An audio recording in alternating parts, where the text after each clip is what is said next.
Buenos días, hermanos, Dios les bendiga ricamente. Qué bueno poder estar otra vez con ustedes a través de este medio, sabiendo que en diferentes partes ustedes lo pueden mirar y también en diferentes momentos.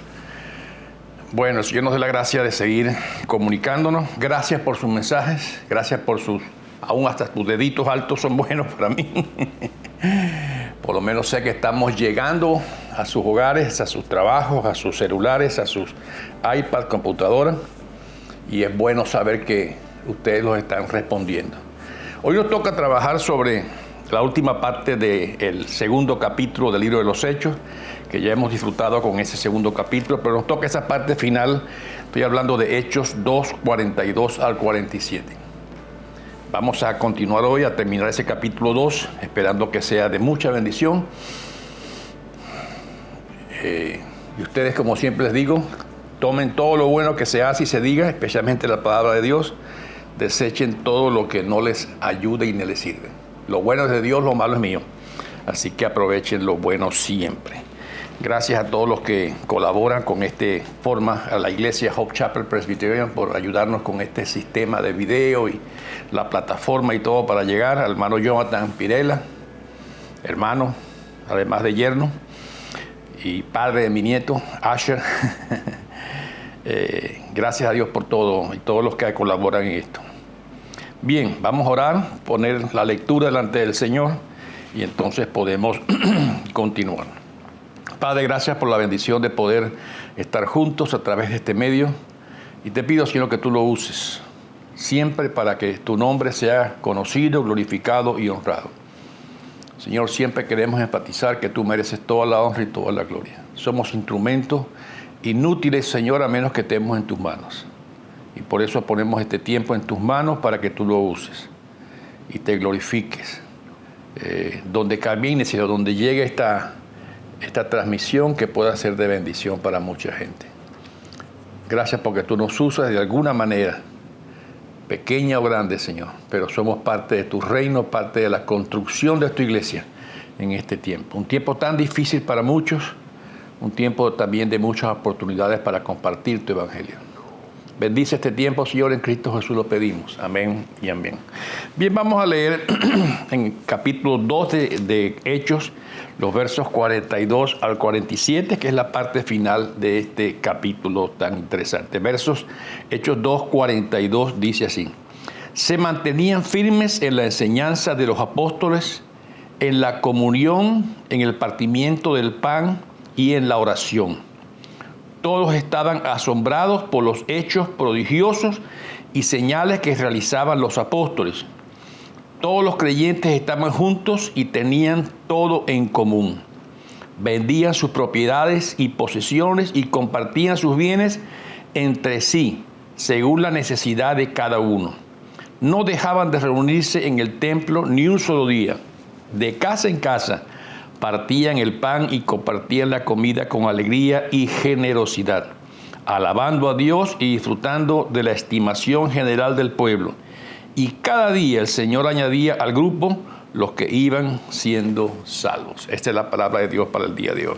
Bien, aquí vemos después de pasar esta espectacular descripción de todo lo que fue el día de Pentecostés, concluye con aquel famoso verso que ya leímos, el versículo 41, que decía: y aquel día se unieron a la iglesia unas 3,000 personas. Gracias al Señor por ese gran resultado, ¿verdad? Sin duda, estamos viendo otra vez los hechos del Espíritu Santo y no tanto los hechos de los apóstoles.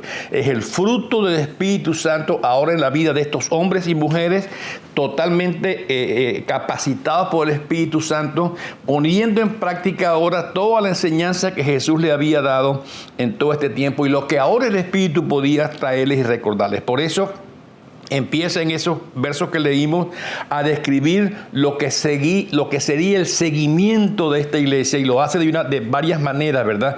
En primer lugar, enfatiza: se mantenían firmes.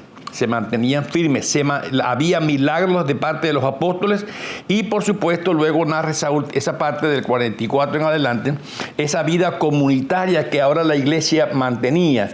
todos los creyentes, dice, el grupo entero de creyentes se mantenía una actividad constante que incluía las cosas que ya leímos y dentro de muy poco vamos a describir. Especialmente, esa campaña o esa atención a los nuevos convertidos, a esa campaña, a esa gente nueva que está entrando. Esos 3,000 necesitaban atención urgentemente, por eso se hizo de algo inmediato. Estar con ellos, completar con ellos, dice, se mantenían o estaban dedicados a enseñar, a la comunión, a compartir el pan, a orar, y dice que lo hacían con diligencia, con disposición, con ánimo. Eso es lo que implica la palabra diligencia, ¿verdad? Y sobre todo empieza a describir eso que estaban haciendo. Dice, se dedicaban a la enseñanza de los apóstoles y seguían el ejemplo de Cristo, por supuesto, en todo esto que estaban haciendo. Seguían el buen ejemplo de Cristo. La enseñanza ocupó un lugar, desde el principio de la iglesia, un lugar sumamente importante, porque es parte de lo que nos narraba ya en Mateo 28, 20, la gran comisión. Y hagan discípulos enseñándoles todas las cosas. Disculpen, hermano. Enseñándoles todas las cosas. Esa idea de enseñar es clave en el desarrollo de esa primera iglesia y es clave en lo que va a ser luego el seguimiento que iba a tener ese ministerio que Cristo había dejado. Específicamente no aclara qué era lo que enseñaban, ¿verdad? Así el énfasis, por supuesto, de los apóstoles, pero estoy seguro que esta enseñanza a los nuevos creyentes incluía todo lo que significaba la salvación, la naturaleza de la salvación. Seguro que hablaba de la persona y la obra de Cristo, como vimos a Pedro hacerlo en ese primer sermón. Los mandamientos, tanto de la palabra como los que Cristo había hecho énfasis. Y sin duda que hablaba de todas las características de esa vida cristiana más el reino de Dios, el reino de Cristo. Hacían énfasis en esa enseñanza, hacían mucho énfasis en el tema de la comunión. Y aquí usaban una palabra en hebreo que tiene que ver con la palabra koinonía. Y Pablo la usa también en muchas otras ocasiones. Esta palabra comunión o koinonía hace un énfasis especial en el compañerismo, en la intimidad, en una relación muy cercana. Y lo usan para diferentes cosas. Por ejemplo, en 2 Corintios 13, 14, usa esa palabra, voy a leerla para ustedes, 2 Corintios 13, 14, usa esa palabra para referirse al Espíritu Santo. Déjenme llegar a 2 Corintios 13, 14 y con gusto se las leo, ¿verdad? Dice así: que la gracia del Señor Jesucristo, el amor de Dios y la comunión del Espíritu Santo sean con todos ustedes. Habla de esa cercanía, de esa, no sé cómo llamarlo, relación personal íntima entre ellos como creyentes. También describe que se juntaban o compartían lo que llaman la cena del Señor. ¿Se acuerdan ahí en 1 Corintios 10, 16? 1 Corintios 10, 16, hablaban de compartir constantemente la cena del Señor, esa institución sacramental dejada por Jesús allá antes de ser entregado para el proceso de tortura y luego crucifixión y resurrección, ¿verdad? Y dice también que en esta parte que estamos leyendo, que había señales de apoyo unos con otros. Y esto tiene que ver con la comunión entre los cristianos. No solamente celebrar la cena del Señor, pero mantener una comunión entre los cristianos con Dios y aún entre ellos, ¿verdad? Por eso es un énfasis especial, dice partiendo el pan. Algunos dicen partían un pedazo de pan o compartían la cena del Señor. En algunas ocasiones este tipo de expresión alude a la cena del Señor o la Santa Cena, o a veces alude también, como lo hace en el verso 46 que ya leímos, a comer juntos, a compartir una comida con alegría. Y compartían ese pan y según la historia entendemos que luego se convertían en lo que ellos llamaban un ágape o una fiesta de amor, así las llamaban, esas reuniones donde podían compartir con libertad. Y por supuesto, al final de esa fiesta, por lo general terminaba con un tiempo de la cena del Señor. Así lo leemos en 1 Corintios 11, 20 al 21, donde comían juntos, compartían juntos una comida y al final realizaban ese acto de recordación que Jesús le había dejado, conocido por nosotros como la Cena del Señor, la Santa Cena o la comunión, ¿verdad? ambas el énfasis es que comían juntos y luego podían tomar la cena. También dice que se mantenían o permanecían en las oraciones, en ese verso 42. Dice en el templo y en las casas. Y algunas señalan, especialmente a partir del siglo II, que usaban mucho, eso es hablando históricamente, ¿verdad? Usaban mucho el Padre Nuestro enseñado por Jesucristo a sus discípulos. Fue usado a partir de esa fecha, más o menos del siglo II en adelante. Y hacía un énfasis especial en la enseñanza sobre Jesucristo, en esa relación íntima que Cristo les había enseñado a ellos que debían mantener con el Padre. Es interesante que es la actitud de Cristo, esa nueva forma de acercarse a Dios que Jesús le había mostrado, tan importante para Jesús y tan importante para ellos. Ahora usaban esa palabra aramea que tiene que ver con Abba Padre, con Abba o papá o papaíto en la forma más sencilla, ¿verdad? Y así se dirigían a Dios. Y si ustedes pueden buscar en Romanos 8:15, para aquellos que me piden que repita la cita siempre, la van a encontrar también en Gálatas 4:6. Pero interesantemente Jesús cambió ese acercamiento a Dios de sus hijos. Y lo puso de la forma más sencilla, de la forma más cariñosa, de la forma más íntima. Porque en verdad, hermano, nuestra relación con Dios ahora es una relación de padre a hijo. Una relación muy cercana, muy íntima, muy dedicada. Y el famoso Juan Cristófono en el siglo IV dijo algo interesante. La oración la definió como una conversación con Dios. Una conversación de un hijo con su padre que le tiene toda la confianza y puede acercarse a él y decirle Abba Padre, ¿verdad? O papá, papaíto. Y hacían esa vida en comunidad, lo cual lo hace muy, muy interesante. Esos nuevos convertidos vivían en familia, permanecían en familia. Y dice allí el verso 43 que se asombraban por lo que los milagros y los prodigios que los apóstoles estaban haciendo. Se veía el poder de Dios en acción. Dios obrando en este libro de los Hechos, hechos de milagros, hechos portentosos. Pero recuerden una cosa, hermano, este tipo de hechos siempre estaba relacionado con la evangelización, el alcance o el compartir el mensaje de salvación. Estos hechos iban acompañando esto que estaba pasando y por supuesto atraía una cantidad de personas. Luego también hace un énfasis, lo vamos a estudiar más adelante, por cierto, que compartían sus posesiones. Y cuando estudiamos el capítulo 4 lo vamos a ver un poco mejor. Vendían propiedades para cubrir necesidades especiales. No era algo impuesto, era algo que salía del corazón de ellos. Hay una necesidad especial, yo tengo tal cosa, puedo venderla y apoyar a esto. Nunca fue una cosa impuesta, nunca era una cosa obligada. Por eso decía claramente que aún la comunión entre ellos tocó su cartera, tocó su billetera, por llamarla así en términos más modernos, ¿verdad? O hoy diríamos su tarjeta de crédito o su tarjeta de débito. Pero seguro dice la palabra del Señor en el 46 que iban por el templo. Como Jesús lo hacía, sus discípulos mantuvieron esa costumbre. Recuerden, los discípulos intentaron mantenerse dentro del templo, dentro de ese redil judío donde ellos habían nacido, y así lo hicieron por mucho tiempo. Fue la práctica de Jesús, fue la práctica de Pedro y los otros discípulos, era la práctica de Pablo también. Iban a la sinagoga primero en la ciudad a predicar el evangelio. Y por supuesto, recuerden, estamos leyendo o trabajando o estudiando un libro de testimonio, un libro de desarrollo. Eso fue cambiando con el tiempo.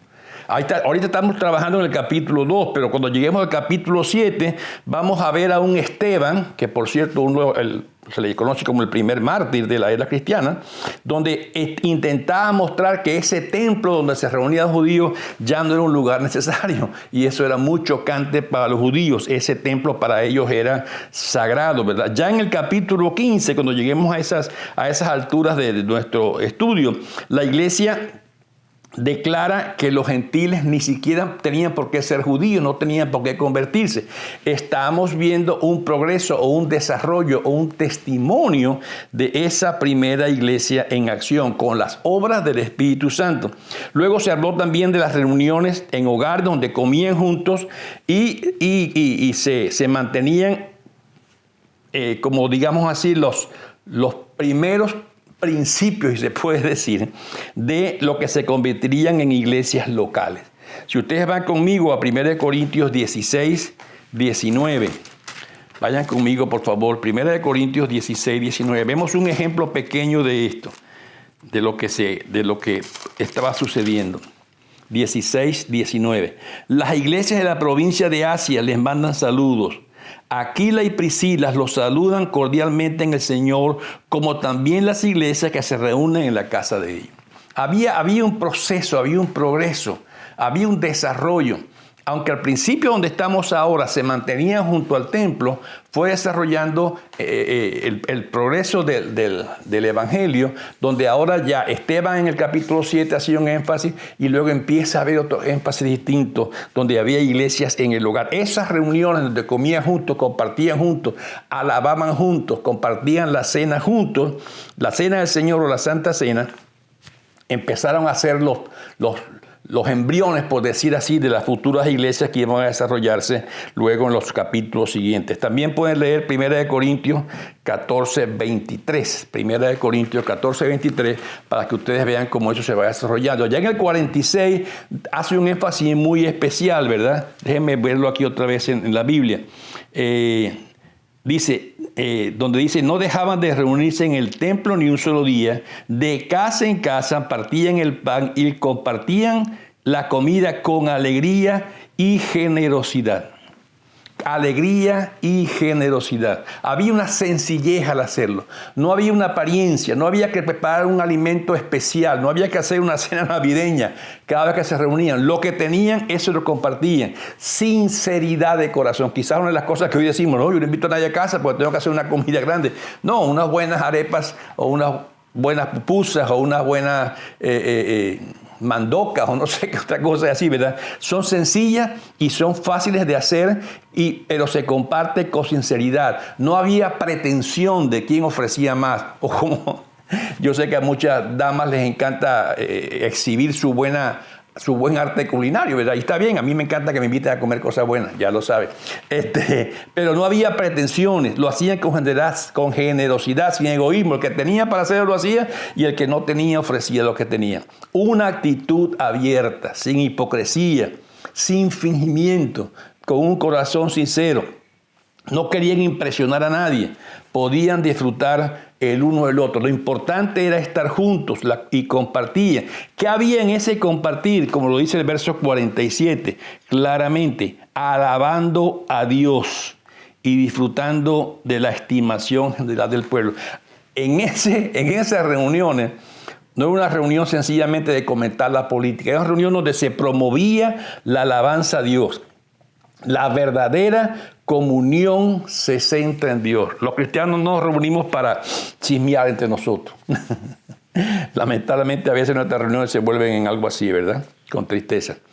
Pero la verdadera comunión se centra en estar juntos, junto a Dios, contemplando a Dios. Y nos ayuda a recordar lo que Él es, lo bueno que ha hecho por nosotros.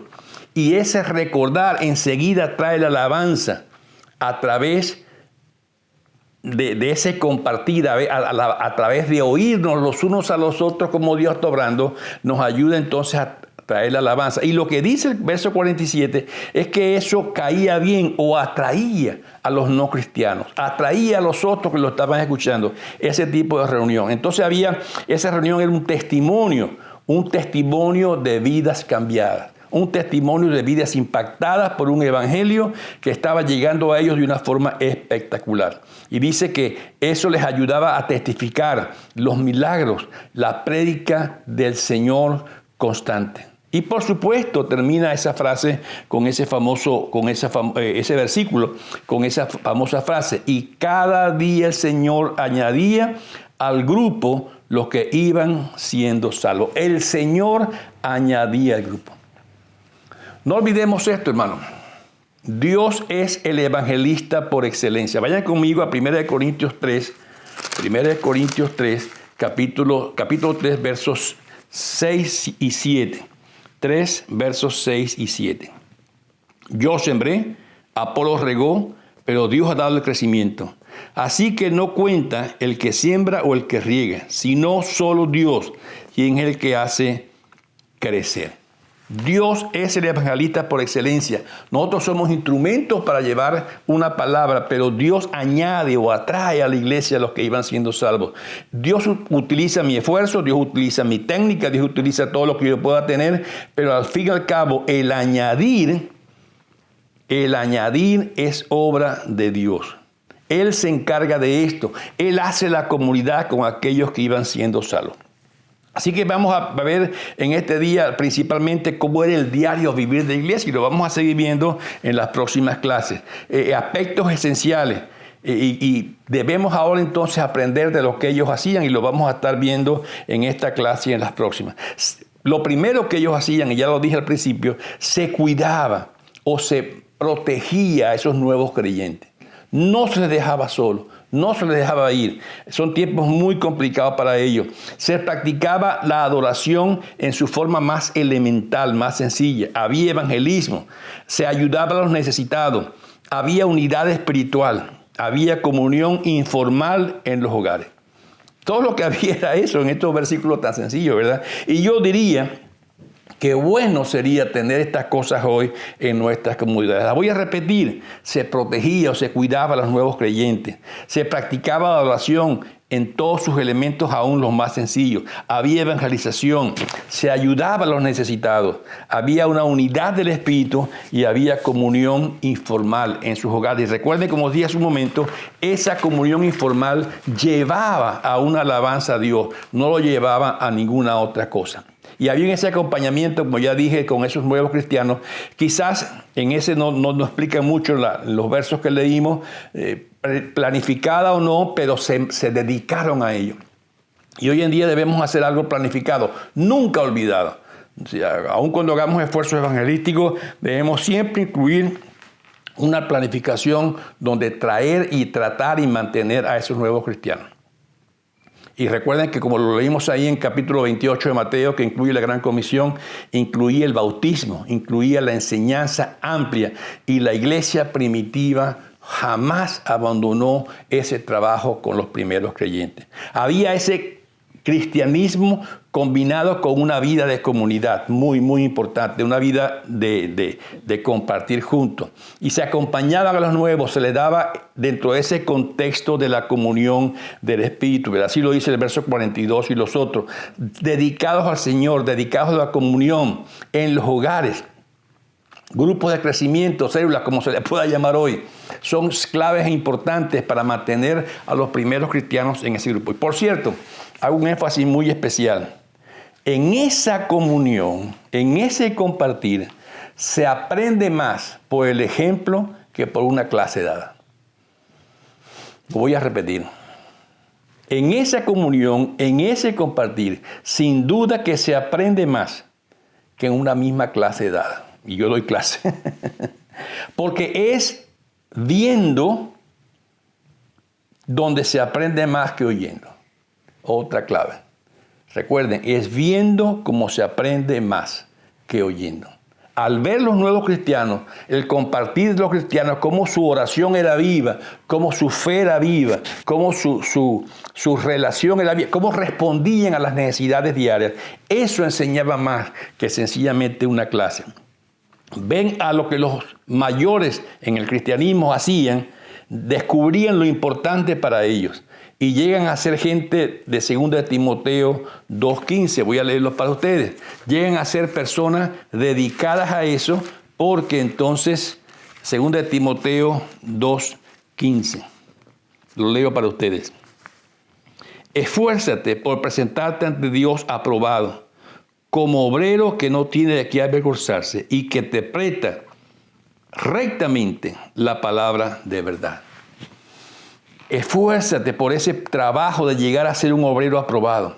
Si ustedes pueden leer también en Hebreos 10, 24 y 25, repito la cita, Hebreos 10, 24 y 25. Dice la palabra que lo hacían a diario.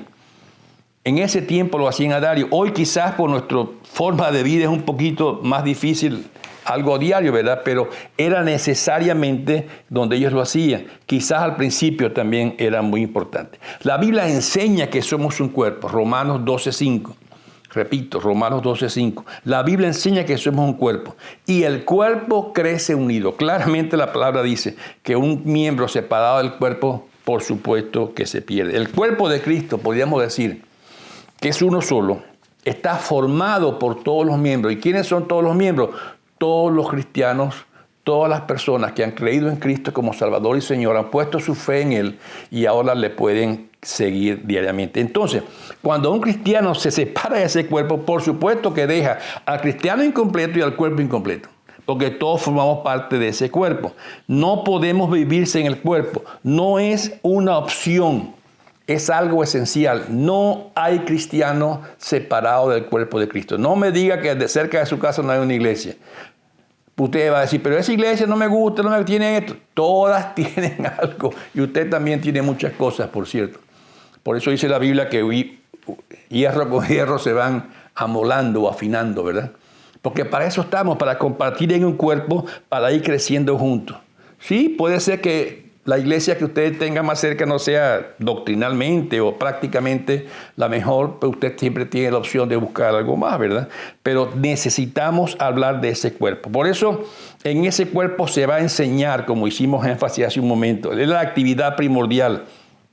Y por cierto, cuando hablamos de la actividad primordial, en 1 Timoteo capítulo 3, verso 2, lo presenta esa de la enseñanza como uno de los requisitos en el caso de los ancianos, ¿verdad? Busca con los ancianos. 1 Timoteo 3, 2. Lo presenta como esa actitud. 3.2 dice claramente: así que el obispo debe ser intachable, esposo de una sola mujer, moderado, sensato, respetable, hospitalario, capaz de enseñar. Capaz de enseñar. Es la calidad de un líder de una iglesia, capaz de poder transmitir. Fue lo que Cristo hizo. Si ustedes lo buscan ahí en Juan 16:13. Repito, Juan 16:13. Hay muchos versos que hablan de esa necesidad de enseñar.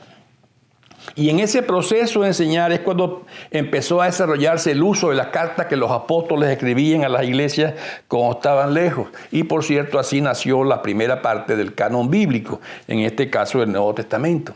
Porque se usaba las cartas que los apóstoles escribían entre ellos, se usaba todo esto como método de enseñanza, como método de capacitación para los nuevos y aún para ellos mismos, porque eran las cartas que escribían esos apóstoles los unos con los otros. Claramente dice que se practicaba la cena del Señor. Es una cosa muy básica, como un principio de la iglesia, tanto el bautismo, que lo narra en muchas ocasiones, como la cena del Señor. No había posibilidad de que alguien creyera y al creer, como una manifestación de ese creer, no fuera bautizado. Yo sé que en las iglesias hoy tenemos diferentes métodos para el bautismo, ¿verdad? Y no es mi deseo entrar en ninguna de ellas. Pero lo que quiero hacer un énfasis era que el bautismo formaba parte de ese primer encuentro con el Señor y ese primer compromiso con su causa. Pero era algo básico. Pablo le da un objetivo a esa cena del Señor. 1 Corintios 11:26. 1 Corintios 11:26. Qué bueno, lo abrí ahí mismo, ¿verdad? De una sola vez. Dice, porque cada vez que comen este pan y beban de esta copa, proclaman la muerte del Señor hasta que Él venga. Pablo le da ese objetivo, proclamar la muerte del Señor. El acto de la comunión, de la Santa Cena, es una proclamación donde decimos al mundo, estamos recordando esa muerte sacrificial de Cristo, cuando Él entregó su sangre derramada, su cuerpo partido por nosotros. Y cuando se comparte, dice la palabra que se comparte con toda libertad, especialmente exclusivamente, no digo especialmente, exclusivamente a aquellos que entienden su salvación. Algunas iglesias lo hacen una vez al mes, otras lo hacen hasta una vez al año. En nuestra iglesia la practicamos toda la semana y siempre el pastor hace un énfasis. Si usted entiende la salvación, si usted ha recibido a Cristo, si usted ha recibido por fe esa salvación que Dios le ha dado, venga y forma parte. Si no, siga haciendo preguntas, siga buscando. Y la hacemos toda la semana, gracias a Dios por ello. A los bautizados, a los más maduros en Cristo, puede ser. Pero recuerden, en el Nuevo Testamento, ya lo dije, el bautismo prácticamente se hacía junto con la conversión como medio de testimonio. Casi al creer se hacía.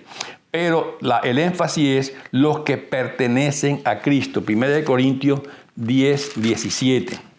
Lo leo también para ustedes. 1 Corintios 10, 17. Hay un solo pan del cual todos participamos, pero por eso, aunque somos muchos, formamos un solo cuerpo. Aquellos que forman parte del cuerpo de Cristo son los llamados a tomar la cena del Señor, son los llamados a tomar el bautismo del Señor. Y la oración, por supuesto, como manera muy importante, enseñaba algo natural, como un estilo de vida. La oración no era un programa, era un estilo de vida entre ellos.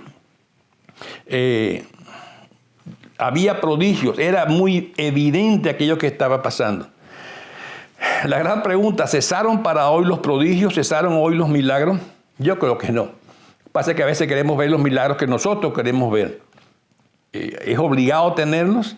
Yo diría que todos los días vemos milagros entre nosotros y a veces no los reconocemos entre ellos. Pero en los hechos, los milagros, como ya dije, siempre eran parte de esa evangelización. Yo no creo que los milagros hayan cesado. Yo por lo menos creo ver milagros de Dios todos los días en mi vida, en la vida de mi esposa, en la vida de mis hijos, en la vida de mis nietos, de mis yernos, en la vida de la iglesia. Vemos vidas cambiadas. ¿Qué más milagro que eso? Pasa que a veces creemos que los milagros son solamente mover una montaña o no sé qué, ¿verdad? Pero todos los días vemos la protección de Dios diaria en tu vida y en mi vida. Es un milagro de Dios. Hoy lo vemos, yo creo que sí lo vemos. Yo creo que si Dios actúa, Jesús nunca celebró, por cierto, un servicio de sanidad, siempre iba relacionado con la evangelización. Y la iglesia le pide a Dios mostrarse en momentos de crisis. Ahí en Hechos 4:30 lo vamos a ver, o usted puede leerlo otra vez, Hechos 4:30, para confirmar ese mensaje. No diría que es un ministerio directamente de la iglesia, a veces son dones personales, pero que el Señor lo haga. Pero repito, vemos milagros todos los días en lo que el Señor hace en nuestra vida. Una vida cambiada en el Señor es el mayor milagro.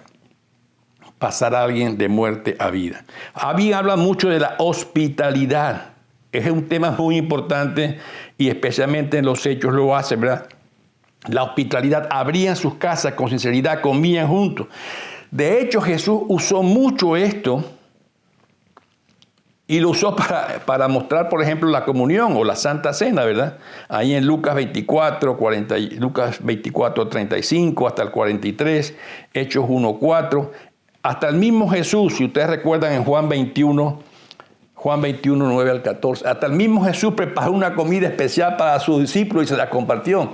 Así que aparentemente la comida era parte de ese ministerio, el compartir con sencillez. Inclusive después en Corintios dice que algunos abusaban de eso, y sí es cierto.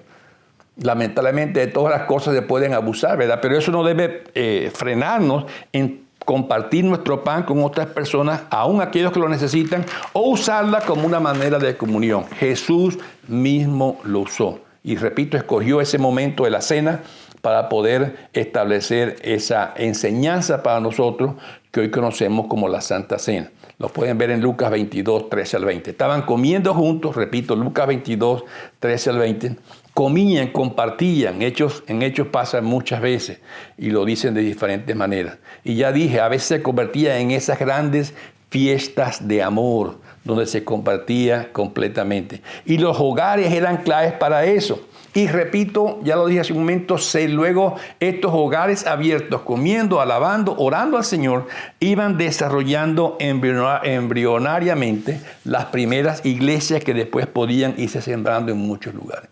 Las primeras iglesias allá en el libro de los Hechos no eran grandes templos, no eran grandes salones, no tenían grandes luces ni grandes equipos de sonido. No tenían equipo de sonido, por supuesto. Eran hogares abiertos donde se compartía con sinceridad la palabra, la oración, el alimento, y ahí la iglesia crecía y se alababa al Señor de muchas maneras. Por eso dice claramente en el 47, había comunión y esa comunión producía alabanza. Y Cristo él mismo fue acusado de comer y beber de muchas maneras, ¿verdad?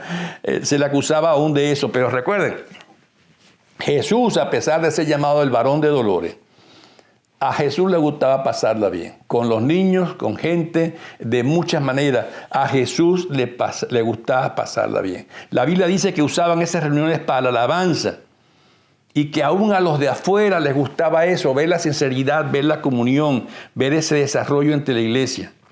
Sí es cierto que no duró mucho esa relación con los de afuera. El evangelio es muy serio y a veces enfrenta intereses personales, grupos de poder. Pero había esa relación constante, especialmente cuidado con los nuevos creyentes, donde se evitaba que Satanás atacara a esos hermanos débiles. Esa comunión. Quizás hoy, en una sociedad que vivimos hoy, somos muy individualistas. Pero la Biblia hace mucho énfasis en la unidad del cuerpo, en poder crecer en el cuerpo, con esos deseos de aprender. Voy a buscar en 1 Pedro 2:2 para que veamos un ejemplo ahí sencillo de ese deseo de aprender. 1 Pedro 2:2. Ya casi llego. Aquí dice, ¿verdad? Deseen con ansias la leche pura de la palabra. Leo el 1. Por lo tanto, abandonando toda maldad y todo engaño, toda hipocresía, envidia y toda calumnia, deseen con ansias la leche pura de la palabra, como niños recién nacidos. Así, por medio de ella, crecerán en la salvación. La Biblia habla de ese tema de la enseñanza o de aprender juntos, de la comunión. Habla como un hecho importante, básico, para el crecimiento, especialmente de los primeros cristianos. Y luego lo hace todo un contexto de la comunión de la iglesia. La reunión en los hogares nunca debe limitar o evitar la reunión en la iglesia. Siempre el cuerpo de Cristo, que es la iglesia local especialmente. Y yo no estoy diciendo vayan a X iglesia, vayan a una iglesia. Busquen la comunión del cuerpo. Busquen esa forma de relacionarse uno con otro. Todas las iglesias tienen problemas. Y como usted llega a una iglesia, le va a añadir un problema más, por cierto. Así que no se haga el santo. Usted va a ser parte de los problemas de esa iglesia. Pero la Biblia nos llama a reunirnos, especialmente dice ahí la palabra, cuando veamos que aquel día se acerca. Vivimos días complicados, vivimos días difíciles, no para vivir separados. Lo hacemos para vivir juntos. Dios nos dé la gracia de ver estas cosas, hermanos. Aquí en este pasaje y muchos otros que vamos a empezar ya a partir del capítulo 3, también ahora comenzando la próxima clase. Que Dios nos dé la gracia de ver estas cosas y vernos hoy reflejados en el libro de los Hechos. No como una historia, sino como algo que podemos, esa enseñanza, aplicarla hoy para ser nosotros los nuevos escritores de los hechos del Espíritu Santo en el siglo XXI. ¿Qué tal si se escribe ese libro, verdad? Los hechos del Espíritu Santo en el siglo XXI. Y nos narra a ti y a mí haciendo la obra del Señor tal como el Señor lo planifica en este tiempo. Dios les bendiga ricamente. Gracias por su tiempo. La próxima semana continuamos con el capítulo 3 y que la gracia de Dios siempre sea sobre ustedes. En Cristo Jesús lo pido. Y gracias, Señor, porque podemos interceder los unos por los otros, y te pido por mis hermanos ahí donde están, que tú les mantengas en comunión en su iglesia, en la comunión con sus hermanos, en la enseñanza, en la capacitación, en la oración y en esa comunión con el Espíritu Santo. Padre, gracias por todas estas cosas. En Cristo Jesús lo pedimos. Amén y amén. Gracias, hermanos. Hasta la próxima.